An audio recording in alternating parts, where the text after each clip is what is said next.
Como você conecta fé, política e comunicação em seu dia a dia?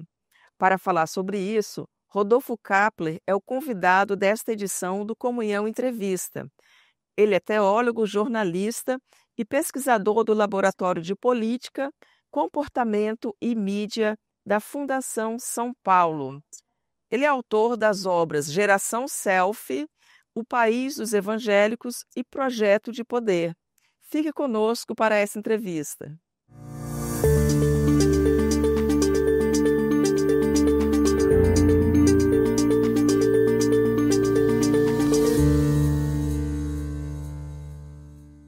Rodolfo, muito bem-vindo ao Comunhão Entrevista. Muito obrigado, Flávia, pelo convite. É uma alegria falar com a audiência da Comunhão. Vamos à primeira pergunta. O crescimento do número de evangélicos, com dispersão em todas as classes sociais, tem sido apontado como um termostato social com desdobramentos políticos claros. Que forças estão moldando, Rodolfo, esse fenômeno de mobilização institucional e de identidade comunitária, e qual o papel disso nas eleições futuras?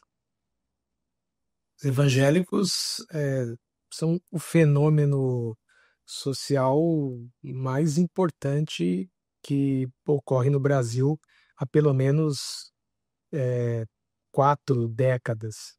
Então, é um segmento que cresce cada vez mais, apesar de não ter crescido tanto quanto se esperava, eh, como apontou o último censo. Os evangélicos hoje representam 29,6%, 26,9%, quase 27% da população. Ainda assim, é um fenômeno que realmente deixa muitas marcas no tecido social brasileiro. E o que tem feito com que esse segmento cresça cada vez mais são vários fatores, né, que nós podemos elencar. Então, desde a acessibilidade geográfica das igrejas evangélicas, elas estão onde outras religiões não estão. Para abrir uma igreja evangélica é muito fácil hoje, as pessoas conseguem iniciar uma igreja evangélica com uma assinatura em cartório. Já a Igreja Católica é muito mais burocrática nesse processo. E, então, as igrejas evangélicas estão presentes em localidades eh, nas quais não há presença, por exemplo, da Igreja Católica. E também as igrejas evangélicas, né, elas chegam em lugares onde o Estado não chega. Então, esse é um dos fatores que tem moldado esse crescimento, essa acessibilidade geográfica, essa capilaridade social das igrejas evangélicas, sempre ajudando as pessoas menos favorecidas, fazendo aquilo que o Estado comumente não faz. Então, por isso, os evangélicos crescem e crescem muito no Brasil, sobretudo no chamado Brasil profundo, nas periferias, nos rincões do país. E os evangélicos, eles, por serem um número muito representativo da sociedade brasileira, eles influenciam o jogo político, eles participam do jogo político. Nós temos hoje a chamada Frente Parlamentar Evangélica no Congresso Nacional, que é a terceira maior frente parlamentar, poderosíssima, conta com centenas de deputados e também com um número expressivo de senadores. E é uma frente parlamentar que tem, de certa maneira, moldado o cenário político. Eles propõem projetos de lei, PECs. Muitos desses projetos de lei não são aprovados, mas pelo menos causam algum tipo de barulho no debate público. E nós vimos também em 2022 que boa cela dos evangélicos, ou boa parte das lideranças evangélicas, pelo menos as mais conhecidas, fizeram um tipo de aliança, manifestaram um apoio público ao ex-presidente Jair Bolsonaro. Então, assim, eles têm realmente muita influência na política, e acredito que a próxima eleição presidencial, que será no próximo ano, 2026, ela contará com a participação ativa dos evangélicos. Eles estarão envolvidos no cenário político no próximo ano, com certeza. Vamos falar agora sobre os jovens. No livro Geração Selfie, Rodolfo, você fala da exposição digital entre os jovens. Como esse comportamento conectado influencia crenças e engajamento político? Hoje as pessoas têm contato com uma série de filosofias, de ideologias e de visões de mundo por intermédio das chamadas redes sociais, que são as redes que se formam dentro das mídias digitais. E os adolescentes, os jovens, né, os membros das novas gerações, a gente pensar assim, os adolescentes que compõem a atual geração, que é a geração Z, eles vivem boa parte do tempo deles nas redes sociais. As redes sociais, elas são consideradas o novo shopping center da, da geração Z, das novas gerações. Então, eles estão ali a todo momento e estão recebendo uma série de informações, seja no que diz respeito à política institucional, ou seja, como os partidos políticos tradicionais se organizam, o que eles propõem. Então, os jovens estão recebendo essas informações.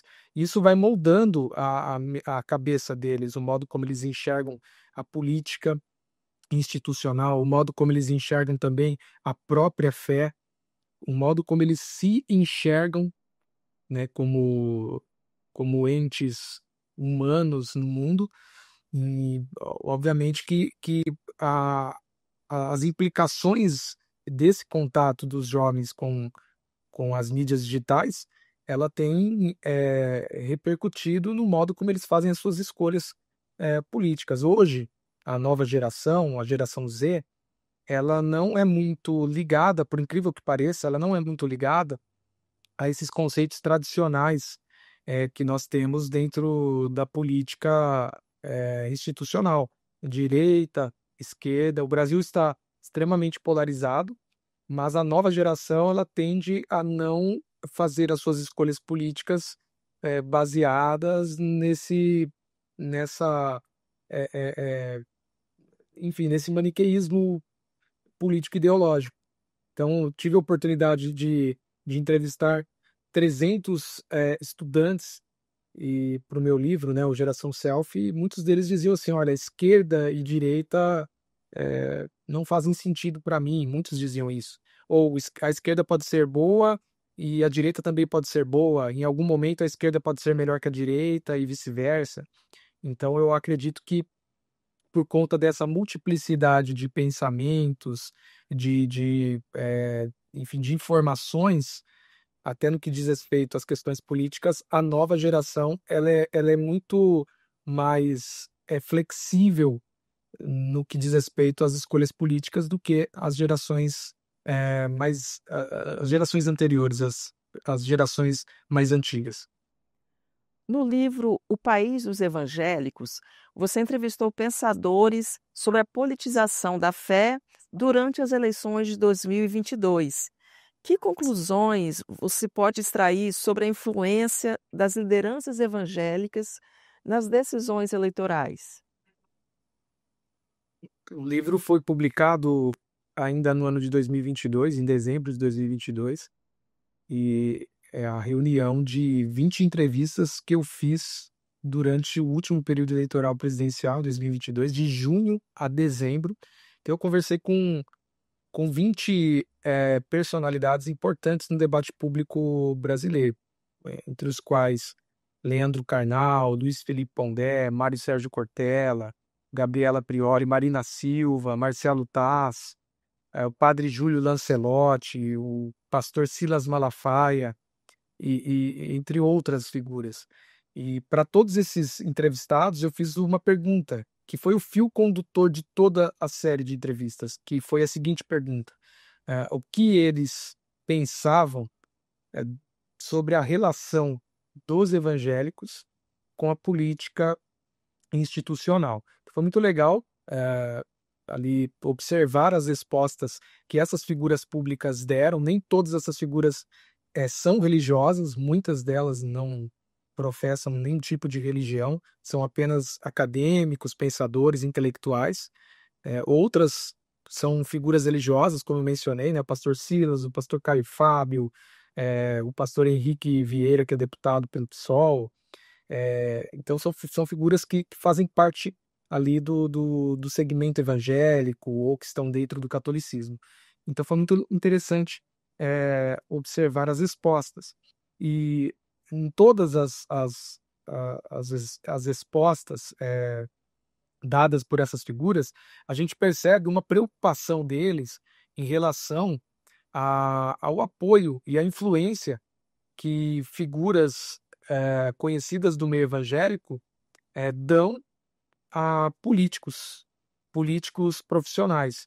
Então a gente sabe que essas figuras midiáticas dentro do meio evangélico, quando elas acenam para um partido político, para um projeto político ou para determinados políticos, isso, isso vai repercutir em adesões.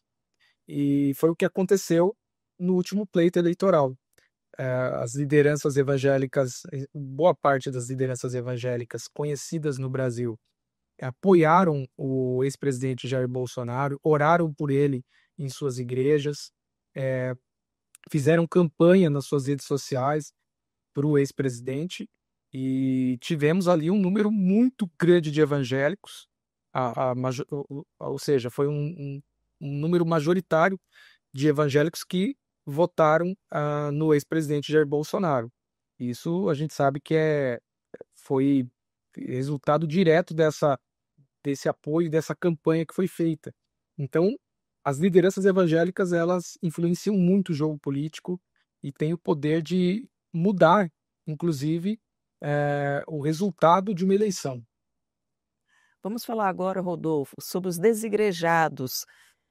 O número de evangélicos sem vínculo formal cresce desde 2010, superando 16 milhões em 2022.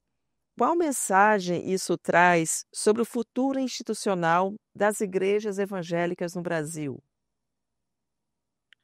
De fato, os desigrejados, né, comumente chamados por nós evangélicos, o termo técnico é os cristãos indeterminados, mas esse grupo também compõe um fenômeno gigantesco, né, que são as pessoas que estão saindo pelas portas dos fundos das igrejas. Então, as igrejas crescem muito no Brasil, o segmento evangélico cresce bastante.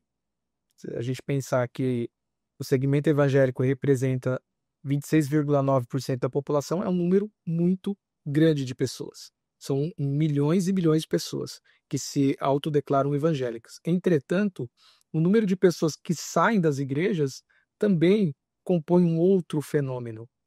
A gente não tem ainda com certeza os dados, não temos precisão dos dados de quantos evangélicos se autodeclaram desigrejados, mas a gente sabe que realmente está beirando aí entre 16 a 18 milhões, e isso tudo tem acontecido por várias razões, né? A gente poderia mencionar algumas razões pelas quais muita gente está saindo das igrejas evangélicas e se autodeclarando desigrejado, ou seja, são evangélicos que praticam sua fé, que mantêm a leitura das escrituras, que assistem pregações pela internet, mas que não querem se vincular a uma igreja evangélica, não querem nenhum tipo de relação com a instituição igreja evangélica. E a gente poderia elencar aqui, por exemplo, os escândalos financeiros que acontecem em muitas igrejas. Isso tem afastado muita gente das fileiras, dos bancos das igrejas. O envolvimento dos evangélicos com a política institucional. Algumas pessoas chamam isso de fator Malafaia, alguns pesquisadores estão chamando de fator Malafaia, que tem a ver com esse apoio irrestrito que lideranças evangélicas estão dando a políticos, e a gente sabe que essa relação entre igreja e Estado é uma relação que é fadada ao fracasso, é um projeto que já nasce morto, né? Um dos valores principais da reforma protestante é a separação entre igreja e Estado. Então, sempre quando a igreja se une ao Estado ou algum político que representa o Estado, esse casamento é um casamento que não dará certo e, e sempre há efeitos colaterais disso. Então, nós temos percebido que muita gente, muitos evangélicos estão saindo das igrejas evangélicas por conta dessa coisa do púlpito ser usado para angariar votos, do discurso evangélico, da religião evangélica ou da própria Bíblia ser usada para que, enfim, haja um apelo político para algum projeto ou para algum partido político. Então, a gente pode elencar esse fator. Um outro fator é que a igreja ela é muito anti-ciência, não se discute nas igrejas evangélicas temas fundamentais, importantes para a sociedade e, sobretudo, para as novas gerações, como aborto. A igreja tem um posicionamento em relação ao aborto. Eu não estou dizendo que ela deva mudar o seu posicionamento, mas ela precisa discutir isso, ela precisa conversar, ela precisa abrir diálogo, ela precisa conversar sobre sexo. Isso não é conversado dentro das igrejas. A igreja precisa conversar sobre legalização das drogas. A igreja tem um posicionamento, mas vamos ouvir, vamos conversar. Vamos conversar sobre segurança pública. Então, esses temas não são conversados, né? Não há diálogo real na maioria das igrejas evangélicas do Brasil. E por isso as pessoas vão se afastando, porque elas encontram na igreja um ambiente extremamente fechado, um ambiente muito dogmático, um ambiente que, enfim, no qual não há abertura para o diálogo, para a conversa, né?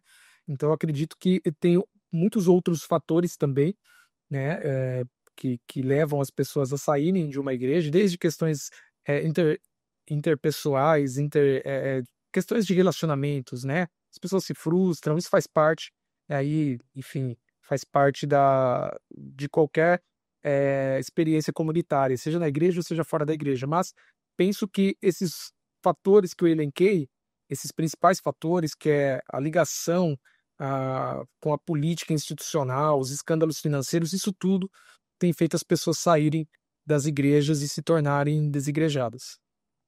Vamos falar agora de mídias sociais e ativismo religioso. Pesquisas de comportamento digital revelam alto consumo de conteúdo religioso nas plataformas. Como você avalia o impacto do marketing digital na formação da identidade religiosa e no comportamento coletivo? A gente vive hoje um processo, enfim, não só na sociedade brasileira, mas a gente pode pensar, a sociedade contemporânea, ela experimenta um processo que é esse processo da mediatização dos discursos. E a fé cristã, ela também tem se tornado um produto midiático, né?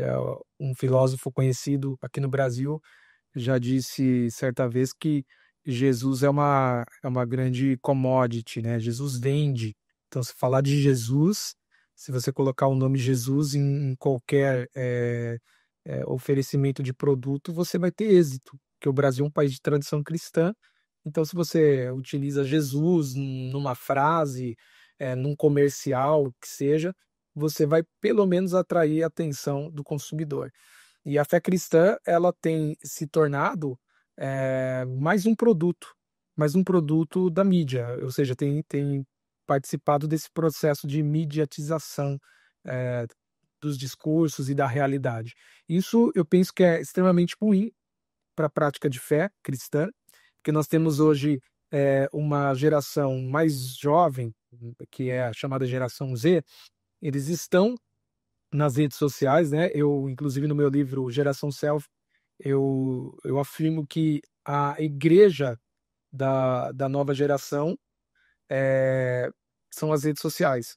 Então, eles estão ali, eles não, muitas vezes vão ao culto, muitas vezes eles não têm vinculação a uma igreja local, ou não tem uma frequência aos cultos sistemática, mas eles estão nas redes sociais, estão ouvindo pregadores, estão ouvindo cortes de mensagens de pastores, ouvindo cantores gospel, enfim, fazendo ali os seus shows, e eles estão bebendo de várias fontes, e nesse processo de beber de várias fontes, eles não conseguem minimamente filtrar o que é, por exemplo, bíblico, o que é teologicamente saudável.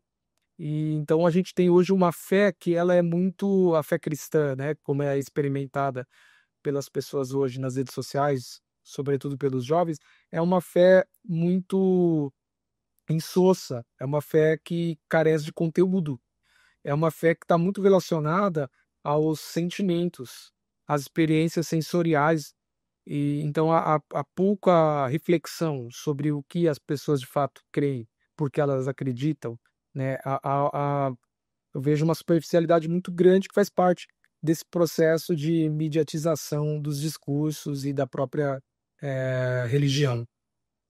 Você afirmou que, apesar de o censo não questionar as intenções de voto, é possível traçar mapas eleitorais a partir dos dados. Há evidência de que os evangélicos tenham prioridades ideológicas, como economia ou pautas morais? Prioridades ideológicas específicas, Rodolfo. Sim, obviamente.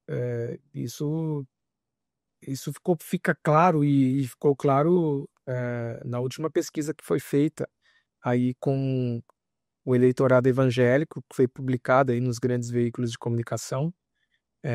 Os evangélicos, eles continuam apoiando algumas pautas que são consideradas conservadoras, como, por exemplo, os evangélicos são contrários à legalização do aborto, os evangélicos são também contrários à legalização das drogas.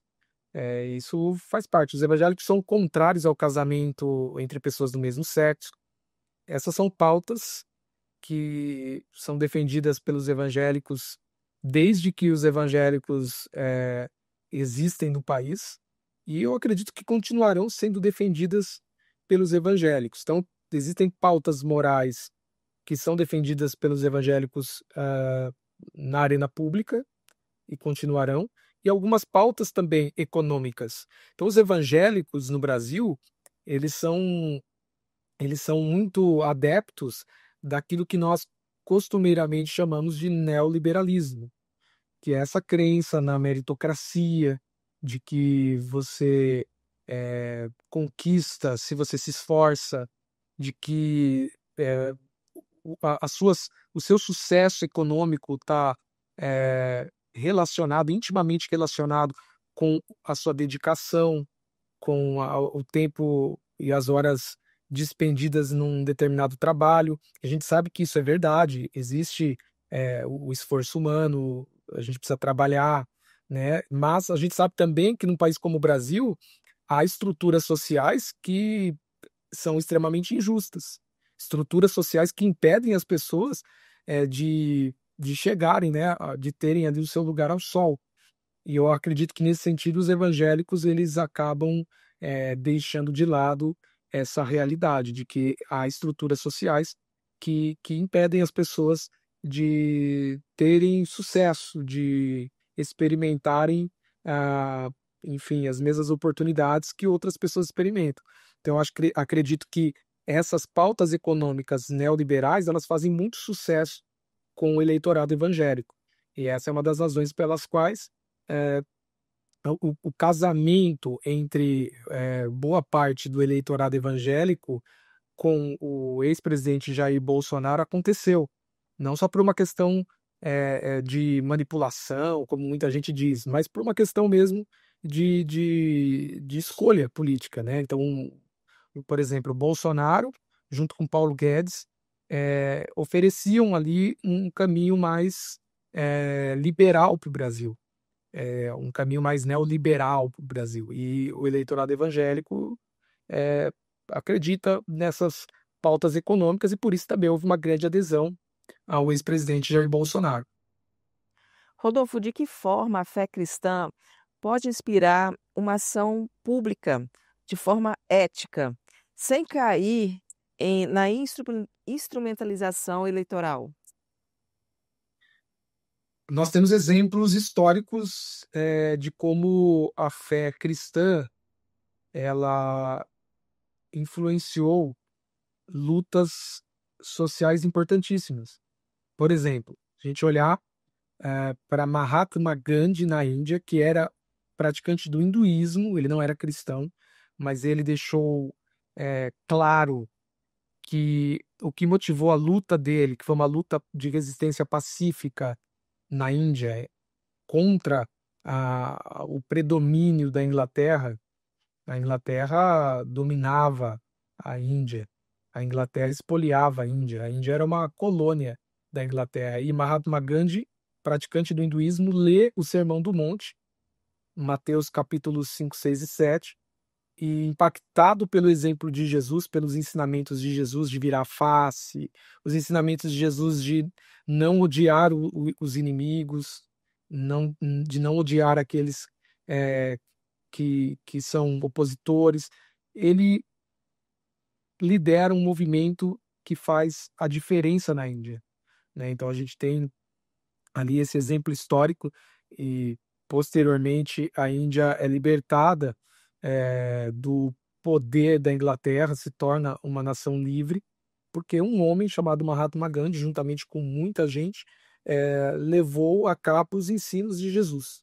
E depois nós temos, ali nos anos 50 e 60, Martin Luther King Jr., pastor batista negro, que foi o ícone da luta dos direitos civis para os negros norte-americanos. Ele também, baseando-se em Jesus, no Sermão do Monte, ele começa esse movimento, ou ele lidera o movimento de luta por direitos civis, que é um movimento de resistência pacífica, de virar a face, de fazer protestos pacíficos, fazer boicotes pacíficos. E a gente sabe o que acontece, né? Ele morre por conta dessa causa, mas os negros norte-americanos conquistam seus direitos civis. Então, hoje, os negros norte-americanos sofrem muito preconceito e racismo, mas estão amparados pela lei. Eles podem frequentar os mesmos lugares que os brancos frequentam, eles podem desfrutar dos mesmos direitos que os brancos experimentam nos Estados Unidos. Então, são dois grandes exemplos históricos de como é possível utilizar a fé cristã para fazer diferença em termos políticos.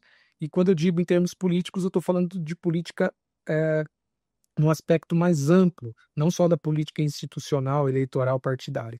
Então, há muitos e muitos exemplos históricos, tem dois grandes exemplos de como é possível a gente fazer a diferença. Temos também exemplos históricos, como o próprio João Calvino, que fez diferença em Genebra, ali na política mesmo institucional, como o Abraham Kuyper, um calvinista, que bebeu da fonte de Calvino e que foi ali um político que fez diferença na Holanda. Então nós temos inúmeros exemplos de cristãos que, baseados nos ensinos de Jesus, no Evangelho de Jesus, fizeram a diferença na arena pública. Rodolfo, a gente encerra por aqui e o Comunhão Entrevista agradece a sua presença. Muito obrigado, Flávio. Foi uma alegria conversar com você e com toda a audiência da Comunhão. Obrigada. Gostou desse conteúdo? Quer saber mais? Basta acessar comunhão.com.br e nos seguir nas redes sociais. Até a próxima!